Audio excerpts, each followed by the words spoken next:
ಎಲ್ರಿಗೂ ಮತ್ತೊಮ್ಮೆ ನಮಸ್ಕಾರ. ಡಾಕ್ಟರ್ ಶ್ರೀನಿವಾಸ್ ಪ್ರಸಾದ್ ನಿಮ್ಮ ಮುಂದೆ ಮತ್ತೆ ಬಂದಿದ್ದೇನೆ. ಈ ಸಿನಿಮಾಗಳ ಪ್ರಪಂಚ ಕಲಾತೀತವಾದ್ದು, ಭಾಷಾತೀತವಾದ್ದು ಅಂತ ನನ್ನ ಮೊದಲಿಂದ ನಂಬಿಕೆ ಇದೆ. ಯಾಕೆಂತಂದರೆ ನನ್ನ ಹತ್ರನೇ ಸುಮಾರು ಸಾವಿರಾರು ಕೀರ್ತನೆಗಳು, ಸಾವಿರಾರು ಹಾಡುಗಳು ಇರೋದ್ರಿಂದ ನನಗೆ ಇಂಥವ್ರದ್ದೇ ಕೇಳಬೇಕು ಅಂತ ಇಲ್ಲ. ಅಂದರೆ ಒಬ್ಬ ಸಂಗೀತ ನಿರ್ದೇಶಕರಿಗೆ ವಿಜಯ ಭಾಸ್ಕರ್ದವ್ರದ್ದು ಮಾತ್ರ ಕೇಳಬೇಕು, ರಾಜನ್ ನಾಗೇಂದ್ರ ಅವ್ರದ್ದು ಮಾತ್ರ ಕೇಳಬೇಕು, ಎಸ್ ಡಿ ಬರ್ಮನ್ ಅವ್ರದ್ದು ಮಾತ್ರ ಕೇಳಬೇಕು ಅನ್ನೋಂಗಲ್ಲ. ಸಂಗೀತ ವಿಶ್ವಭಾಷೆ ಆದ್ದರಿಂದ ಎಲ್ಲರದ್ದು ಕೇಳ್ತೀನಿ. ಹಾಗೆ ಹಿಂದಿಯಲ್ಲೂ ಕೂಡ ನನಗೆ ಎಲ್ಲರೂ ಇಷ್ಟ ಇಲ್ಲ ಅಂತಲ್ಲ. ಎಸ್ ಡಿ ಬರ್ಮನ್ನು ಇಷ್ಟ, ಕಲ್ಯಾಣ್ ಜಿ ಆನಂದ್ ಜಿ ಇಷ್ಟ, ಲಕ್ಷ್ಮೀಕಾಂತ್ ಪ್ಯಾರೇಲಾಲ್ ಇಷ್ಟ. ಆದರೆ ಒಂದು ವೈಯಕ್ತಿಕ ಮಟ್ಟದಲ್ಲಿ ಅದರ ತುಂಬ ಗೌರವ ಕೊಡೋದು ಎಲ್ರಿಗೂ ಕೊಡ್ತೇನೆ. ತುಂಬ ಇಷ್ಟಪಡುವ ಸಂಗೀತ ನಿರ್ದೇಶಕರಲ್ಲಿ ಪಂಚಮ್ದ ಅಥವಾ ಆರ್ ಡಿ ಬರ್ಮನ್ ಭಾಳ ಇಷ್ಟ ನನಗೆ. ಹಾಗೆ ಇಷ್ಟ ಆಗಲಿಕ್ಕೆ ಕಾರಣಗಳು ಇದೆ. ಕಾಲಕ್ಕೆ ಒಂದು ಟ್ರೆಂಡನ್ನು ಚೇಂಜ್ ಮಾಡಿದವರಲ್ಲಿ ಆರ್ ಡಿ ಬರ್ಮನ್ ಪ್ರಮುಖರು ಅಂತ ನನ್ನ ಭಾವನೆ. ಸಚಿನ್ ದೇವ್ ಬರ್ಮನ್ರಂಥ ಬಹಳ ದೊಡ್ಡ ಸಂಗೀತ ನಿರ್ದೇಶಕರ ಮಗನಾಗಿ ಹುಟ್ಟಿದಂಥವರು, ಬದುಕಿದ್ದು ಅತ್ಯಲ್ಪ ಕಾಲ. ಆದರೆ ಅವರು ಸೃಷ್ಟಿಸಿದ ಹಾಡುಗಳ ಮೋಡಿ ಇದೆಯಲ್ಲ, ವಿಶಿಷ್ಟವಾದ್ದು ಅಂತ ಹೇಳೋದಕ್ಕೆ ಕಾರಣಗಳಿದ್ದಾವೆ. ಎಂತೆಂಥ ಪ್ರಯೋಗಗಳನ್ನು ಆ ಕಾಲದಲ್ಲಿ ಮಾಡಿದರು. ಇವತ್ತು ಬಿಡಿ, ಡಿಜಿಟಲ್ ಇದೆ, ಇನ್ನೊಂದಿದೆ, ಮತ್ತೊಂದಿದೆ. ಆ ಕಾಲದಲ್ಲಿ ಎಂತೆಂಥ ಕಷ್ಟಪಟ್ಟು ಒಂದೊಂದಾಗಿ ಹೇಳ್ತಾ ಹೋಗ್ತಾನೆ. ಅದು ಯಾವ ಮಟ್ಟಿಗೆ ವಿಶೇಷ ಅನ್ನೋದನ್ನು ಇವತ್ತು ನಾವೆಲ್ಲ ಹೌದಲ್ವಾ ಅಂದ್ಕೊಳ್ತೀವಿ. ಅಂಥ ಹಾಡುಗಳಿಗೆ ಅವರು ಕೊಟ್ಟ ಝಲಕ್ ಇವತ್ತು ಸೂಪರ್ ಹಿಟ್ ಆಗಿದೆ. ಅವರು ಹಾಡುಗಳು ಕೊಟ್ಟಿರೋದು ಎಷ್ಟೊಂದು. ಅದರ ಹಿಂದೆ ಎಷ್ಟು ಶ್ರಮ ಇತ್ತು ಅನ್ನೋದು ಕೇಳಿದ್ರೆ ನಗುನೂ ಬರುತ್ತೆ, ಸಂತೋಷನೂ ಆಗುತ್ತೆ. ಅಂಥ ಕೆಲವು ಹಾಡುಗಳಲ್ಲಿ ಸಚಿನ್ ದೇವ್ ಬರ್ಮನ್ನೇ ಒಂದು ಸರ್ತಿ ಹೇಳ್ತಾರೆ, ನಾನು ನಿನಗಿಂತ ಹೆಚ್ಚಿಗೆ ಬೆಳಿತೀನಿ ಅಂತ ಮಗ ಹೇಳ್ತಾರೆ ತಂದೆಗೆ. ನನಗಿಂತ ಚೆನ್ನಾಗಿ ಬೆಳಿ, ಆದರೆ ನೀನಾಗಿರು ಅಂತ ಹೇಳ್ತಾರೆ. ಒಂದು ಸತಿ ಮಗನ ಟ್ಯೂನನ್ನು ಸಚಿನ್ ದೇವ್ ಬರ್ಮನ್ ಅವರೇ ಬಳಸ್ಕೊಂಡಾಗ ಏನಕ್ಕೆ ಹಿಂಗೆ ಅಂದರೆ, ಮುಂದೊಂದು ದಿನ ಇಡೀ ದೇಶನೇ ನಿನ್ನ ಟ್ಯೂನನ್ನು ಮೆಚ್ಕೊಂಡು ಕಲಿಯುತ್ತೆ ಹೋಗು ಅಂತ ಹೇಳ್ತಾರೆ. ಎಷ್ಟೋ ಸಂದರ್ಭಗಳಲ್ಲಿ ನಾವು ಆರ್ ಡಿ ಬರ್ಮನ್ ಅವರ ಹಾಡುಗಳನ್ನು ಕೇಳಿದಾಗ ನನಗೆ ಎಷ್ಟು ವಿಶೇಷ ಅನಿಸಿದೆ ಅಂದರೆ, ಕನ್ನಡದಲ್ಲೂ ಅದನ್ನು ಬಳಸ್ಕೊಂಡಿದ್ದಾರೆ ಅಂತ. ಮೊನ್ನೆ ಯಾವುದೋ ಹಾಡು ಕೇಳ್ತಾ ಇದ್ದೆ, ದೇಖೆ ಜರಾ ಅಂತ ಹೇಳಿದೆ. ಅದೇ ಹಾಡನ್ನ ಈ ಯೌವನ ರೋಮಾಂಚನ ಸೇಮೆ ಅದು. ಅದೇ ಥರ ಯಾವುದ್ಯಾವುದು ಸೂಪರ್ ಹಿಟ್ ಸಾಂಗ್ಸ್ ಅಂತಿದೆಯೋ, ಆರ್ ಡಿ ಬರ್ಮನ್ ಎಂತೆಂಥ ಹಾಡುಗಳನ್ನು ಕೊಟ್ಟರು ಅಂದರೆ ಭಾಳ.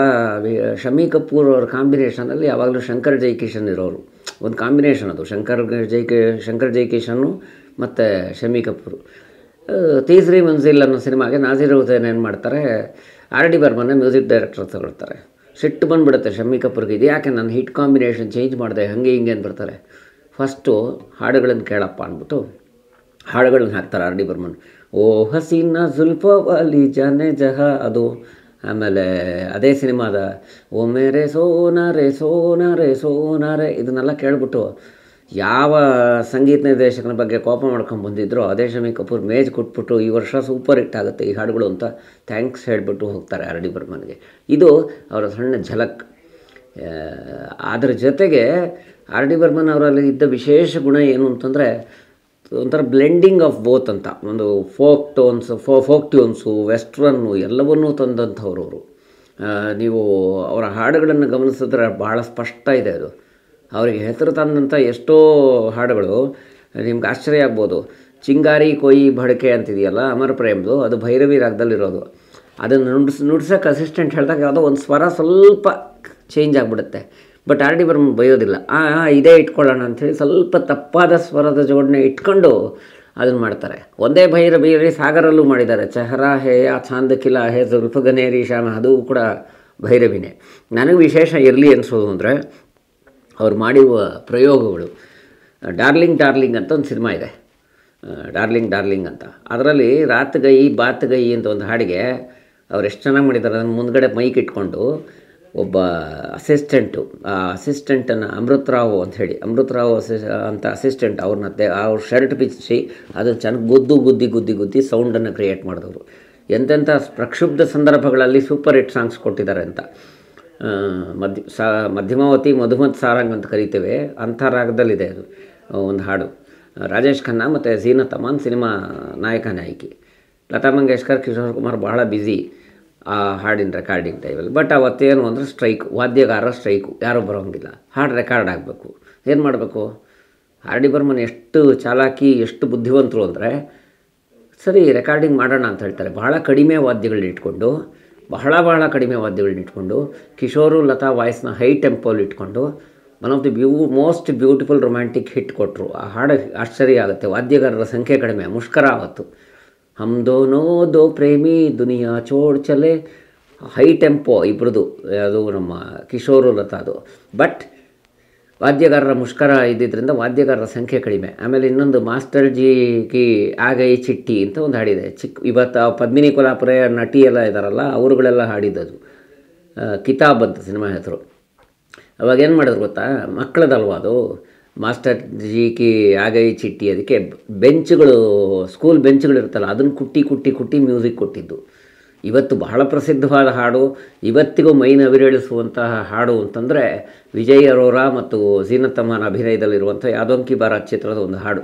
ಆ ಹಾಡಿಗೆ 2 ಸ್ಪೂನ್ ಇಟ್ಕೊಂಡು ಬಾಟ್ಲ್ನಲ್ಲಿ ಸೌಂಡ್ ಮಾಡಿ ಕ್ರಿಯೇಟ್ ಮಾಡಿದ್ದು. ಚುರಾ ಲಿಯಾ ಹೇ ತುಮ್ನೆ ಜೋ ದಿಲ್ ಕೋ, ಅದಕ್ಕೆ ಫಸ್ಟ್ ಫ್ಯೂ ಇದಕ್ಕೆ ಅವ್ರು ಬಳಸಿದ್ದು ಬರೀ ಇದನ್ನು 2 ಸ್ಪೂನ್ಗಳನ್ನು.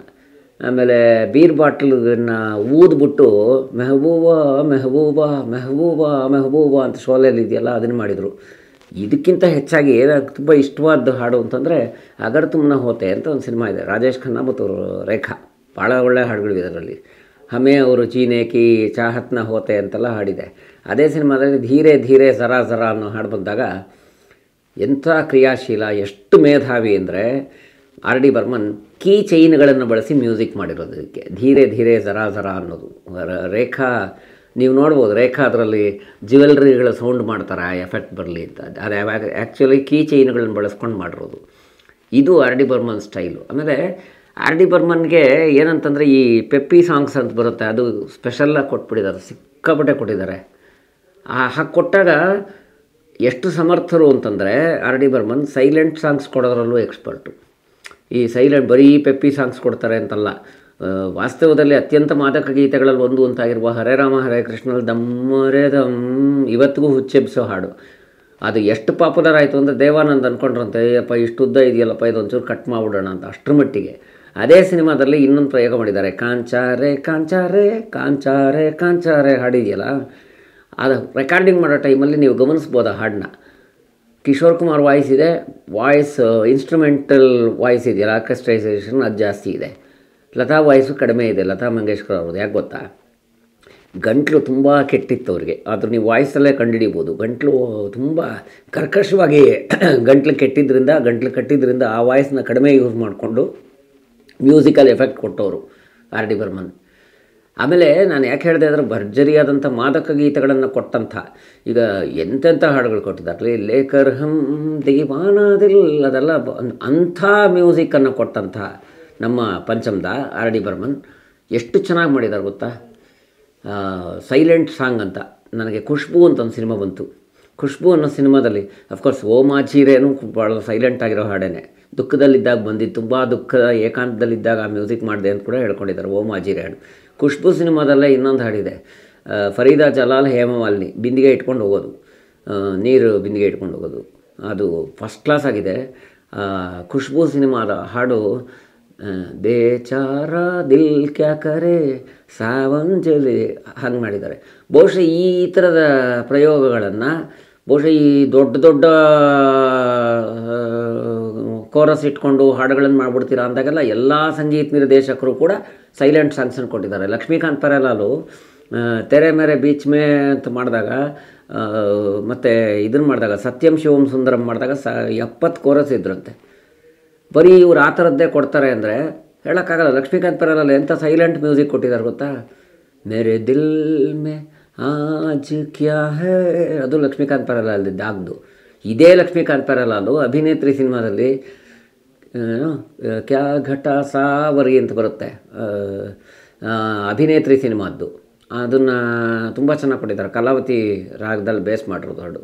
ಕ್ಯಾ ಘಟ ಸಾವರಿನ ಹಾಗೆ ಬರುತ್ತೆ ಅದರಲ್ಲಿ ಹಾಡು, ಅದೊಂದು ಕೊಟ್ಟಿದ್ದಾರೆ. ಆಮೇಲೆ ಉತ್ಸವ್ ಸಿನಿಮಾದಲ್ಲಿ ಮನ್ ಕ್ಯೂ ಬೆಹಕಾರಿ ಬೆಹಕಾ ಆಧಿ ರಾತುಕೋ, ಭಾಳ ಸೈಲೆಂಟ್, ಮೋಹನ್ದಲ್ಲಿರೋದು ಅದು, ಭೂಪಾಲಿದ್ದು ಅಂಥದ್ದು ಕೊಟ್ಟಿದ್ದಾರೆ. ಆ ಚಾಲೆಂಜನ್ನು ಆರ್ ಡಿ ಬರ್ಮನ್ ಕೂಡ ಎದುರಿಸಿದ್ರು ಅಂತ. ಎಷ್ಟು ಸೈಲೆಂಟ್ ಸಾಂಗ್ ಕೊಟ್ಟರು ಅಂದ್ರೆ ಆರ್ ಡಿ ಬರ್ಮನ್ ನಂಗೆ ತುಂಬ ಇಷ್ಟ. ನನಗೆ ತಕ್ಷಣಕ್ಕೆ ನೆನಪು ಬರೋಂಥ ಬೇಕಾದಷ್ಟು ಕೊಟ್ಟಿದ್ದಾರೆ. ಆರ್ ಡಿ ಬರ್ಮನ್ ಕೊಟ್ಟಂಥ ಸೈಲೆಂಟ್ ಹಾಡುಗಳಲ್ಲಿ ನನಗೆ ಬಹಳ ಮುಖ್ಯವಾದ್ದು ಎರಡು, ಒಂದು ಕುಚ್ತೋ ಲೋಗ ಕಹೆಂಗೆ ಲೋಗೋಂಕ ಕಾಮು ಹೆ ಕೆಹನ ಅಂತ ಒಂದು ಹಾಡಿದೆ. ಕಿಶೋರ್ ಕುಮಾರ್ ಎಷ್ಟು ಚೆನ್ನಾಗಿ ಇದನ್ನು ಹಾಡಿದರು ಅಂದರೆ ಅದೊಂದು ದೊಡ್ಡ ಅದ್ಭುತ ಪ್ರತಿಭಾವಂತ. ಅವ್ರು ಹೇಳ್ತಾರೆ, ಭೀಮಸೇನ್ ಜೋಶಿ ಈ ಹಾಡನ್ನು ಕೇಳ್ಬಿಟ್ಟು ಕಿಶೋರ್ ಕುಮಾರ್ ಎಷ್ಟು ಚೆನ್ನಾಗಿ ಹಾಡಿದ್ದಾನೆ, ಬಹುಶಃ ಅವ್ನು ಸಂಗೀತ ಕಲ್ತಿಲ್ಲ ಅಂತ ಅಂತಾರೆ. ಅವನೇನೋ ನಮ್ಮ ಹತ್ರ ಬಂದು ಕಲ್ತ್ಬಿಟ್ಟಿದ್ರೆ ದೊಡ್ಡ ಸಂಗೀತಗಾರನೇ ಆಗ್ಬಿಡ್ತಾ ಇದ್ದ, ಅಷ್ಟು ಚೆನ್ನಾಗಿ ಹಾಡಿದ್ದಾನೆ ಅಂತಾರೆ ಕಿಶೋರ್ ಕುಮಾರ್ಗೆ. ಅಂಥ ಅದ್ಭುತವಾದ ಕಮಾಚರಾಗದ ಹಾಡದು.